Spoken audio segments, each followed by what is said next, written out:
Hello friends, అందరికీ నమస్కారం. Telugu life story వింటున్న ప్రతి ఒక్కరికి thank you so much. Money Mantra 2 episode 135. ఏదో సాధించాలనే తలుంపు మిమ్మల్ని నిద్ర పోనివ్వడం లేదా? ఇలాంటి సంభాషణలు ఎన్నో దగ్గర విని ఉంటాము.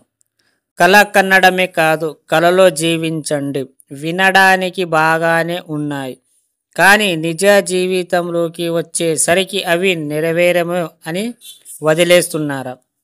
అవును కదూ, ఇలా చాలాసార్లు జరిగింది. ఎందుకంటే మనం ఎప్పుడు ఆరంభసురులు కానీ మిగిలిపోతున్నాం. ఒక్కసారి గమనించండి, ఇవి చెప్పిన వారు ఎవరైనా వీటిని పాటించారా, ఊరేకి చెప్పారా? పరిశీలిద్దాం.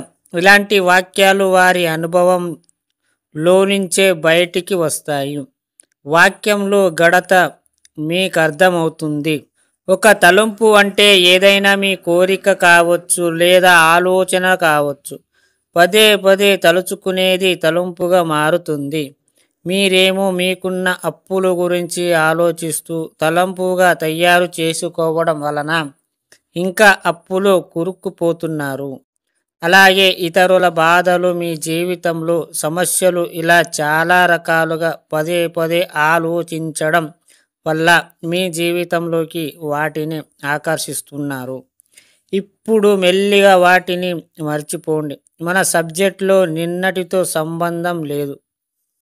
భవిష్యత్తులో మీరు ఎలా ఉండాలనుకుంటున్నారో, డబ్బు, సంపద, ఐశ్వర్యం, సంతోషంగా ఎలా జీవించాలని అనుకుంటున్నారో ఆ తలంపుతోనే కలలు కనండి. మెల్లిగా జీవించండి, మీకే అలవాటు అవుతుంది. ఇక పాత వాటిని పూర్తిగా మర్చిపోండి. మీ సమస్యలను ఇతరులతో చర్చించకండి.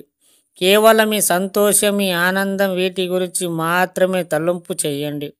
ఖచ్చితంగా మీ జీవితంలో కలలు నిజం అవ్వడం జరుగుతుంది. సో మీరు ఎక్కడ కూడా నెగటివిటీని ఆలోచించకండి. ఎప్పుడు పాజిటివ్గా మాత్రమే ఆలోచించాలి. నీకు ఏదో చెయ్యాలని కసి మీకు ఉంటే ఈ సబ్జెక్ట్లో వచ్చిన తర్వాత ఆ కోరిక ఖచ్చితంగా నెరవేరుతుంది. సో మీకు ఎప్పుడు కూడా పదే పదే పదే నిన్ను తట్టి లేపుతుంది నీ గోలుని. ఇలాంటి వాక్యాలు వారి అనుభవంలో నుంచే బయటికి వస్తాయి. వాక్యంలో గడత మీకు అర్థమవుతుంది. ఒక తలంపు అంటే ఏదైనా మీ కోరిక కావచ్చు, లేదా ఆలోచన కావచ్చు. పదే పదే తలుచుకునేది తలంపుగా మారుతుంది. అర్థమైందా ఫ్రెండ్స్? మీకు కావాల్సింది కోరుకోండి. మీరు పదే పదే ఊహిస్తూ దాన్ని పదే పదే అడగడం చేయండి. అది ఎక్కడున్నా ఎలా ఉన్నా సరే అది నీ దగ్గరికి ఖచ్చితంగా చేరుతుంది. అది మీరు నమ్మాలి. ఈ సబ్జెక్ట్లో వచ్చిన వాళ్ళు చాలామంది ఫేమస్ అయ్యారు. మీరు కూడా ఫేమస్ అవుతున్నారు కూడా. ఎప్పుడైతే మీరు ఈ సబ్జెక్ట్ని నమ్మి మీరు నడుస్తూ పోతుంటారో అప్పుడు మీకు సబ్జెక్ట్ కనెక్ట్ అయ్యి మీకు అడిగినవన్నీ ఇస్తుంది. జీవితంలో సక్సెస్ అనేది ఇస్తుంది. అర్థమైందా ఫ్రెండ్స్? ఈ స్టోరీ విన్న ప్రతి ఒక్కరికి థ్యాంక్ యూ సో మచ్.